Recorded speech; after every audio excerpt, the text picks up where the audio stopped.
Hey, what is up guys? Welcome back to the channel and welcome back to WRC Generations. Today we're on episode 3 of our career mode playthrough, and whilst I'm going to try and up how many episodes we get released in a week, I'm still trying my best to get these out as fast as possible. They do take quite a bit of time to go through and edit through, so please bear with me. This is going to be a long-term series for the channel, especially over the coming few months at least. So we're obviously on round 3, but before we do that I thought I'd include some of the activities I was doing in between the rallies. So last off we had Rally Croatia, which was actually a tarmac rally. Up next is Rally Portugal for us, but in between we had a nice little go in the Audi Quattro.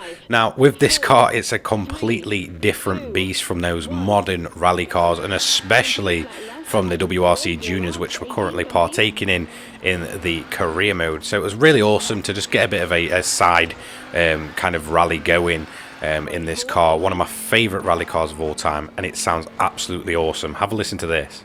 Right one, downhill into canyon, 30.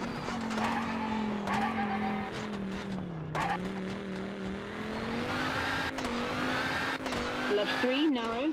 So to be honest, this is the first time I've actually properly tried the historics in terms of my career mode. I did do one early on, but I didn't really get to grips with that. I was finding the Audi was actually quite easy to drive, to be honest. Absolutely sounds excellent. Had a whole heap of fun, and in the end we actually did manage to get this whole thing done. Now weirdly, when you do the historic when you do the historic rallies, they actually do count down instead of actually go for an overall time. So all you need to do is realistically just make it to the end before the timer counts down, and even with our little off there, we did actually manage to complete this. So yeah, finally getting a historic rally accomplished, or complete, whatever you want to call it, in a rather decent time. Overall we did a 5 minutes 32.566 and got a nice little event succeeded.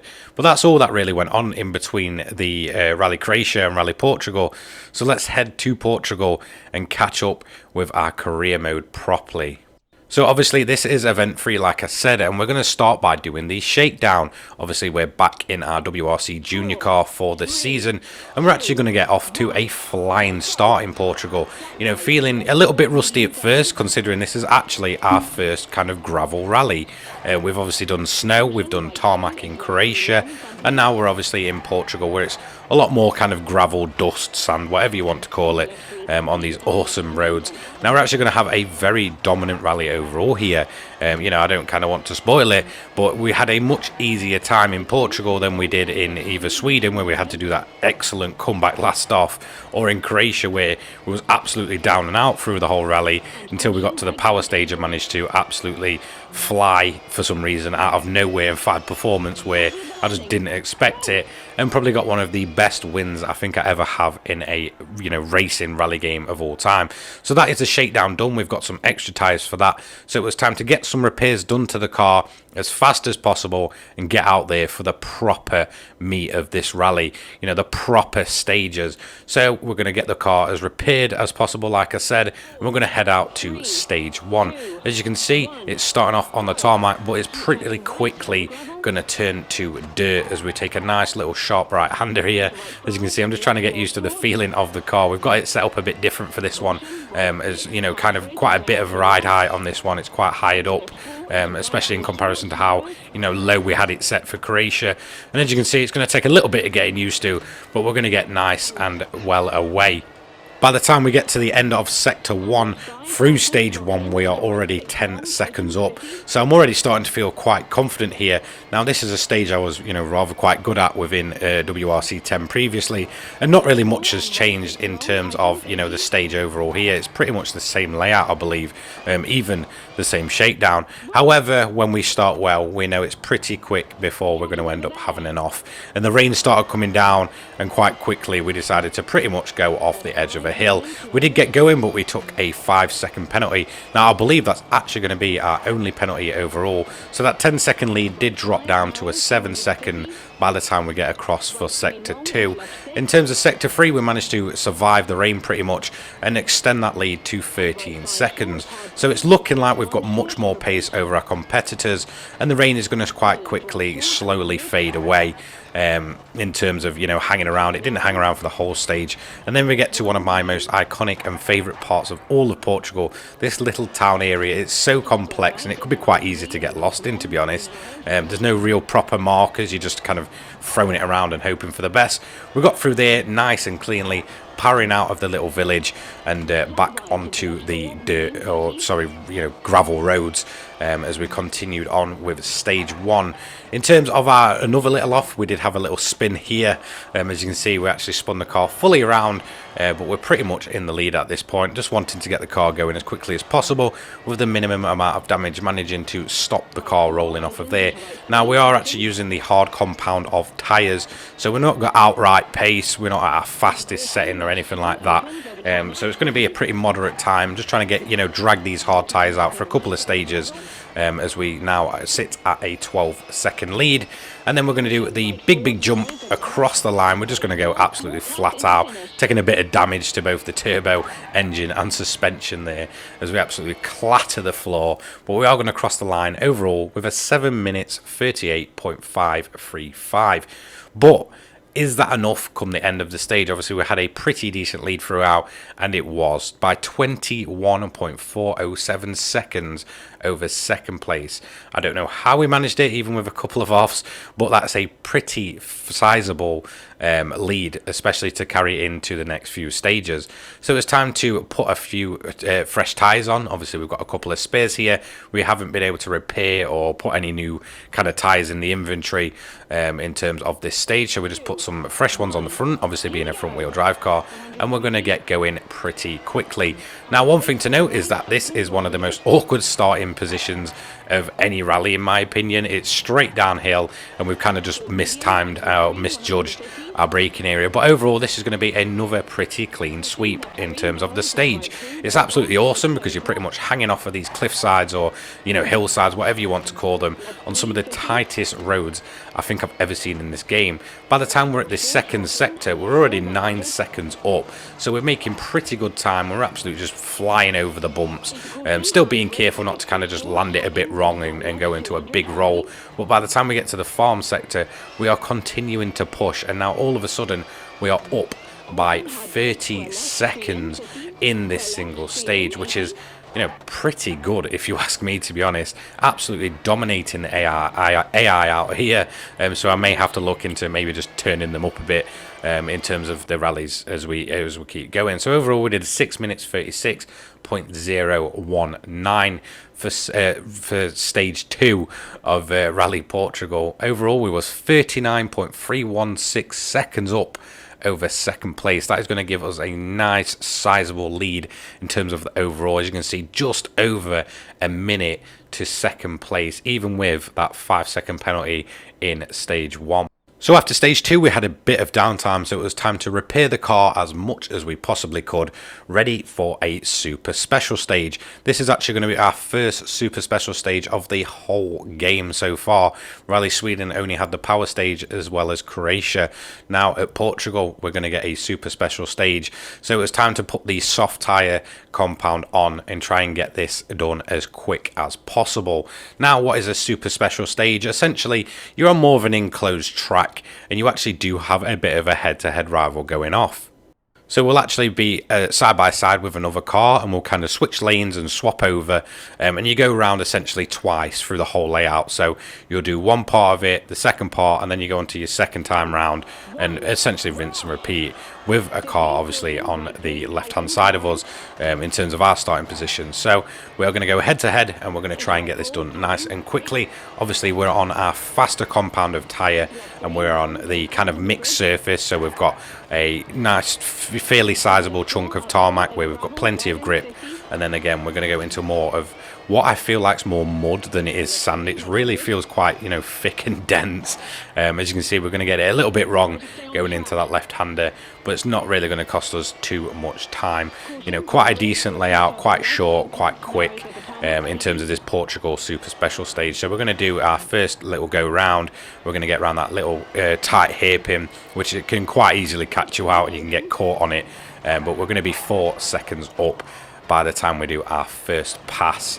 Then we're going to carry on and we're going to do our second little sector. So this is where we're going to end up going onto our essentially kind of second lap. So we're going to repeat what we've just done, and we're already 6 seconds up, even though you can see the car at the side of us.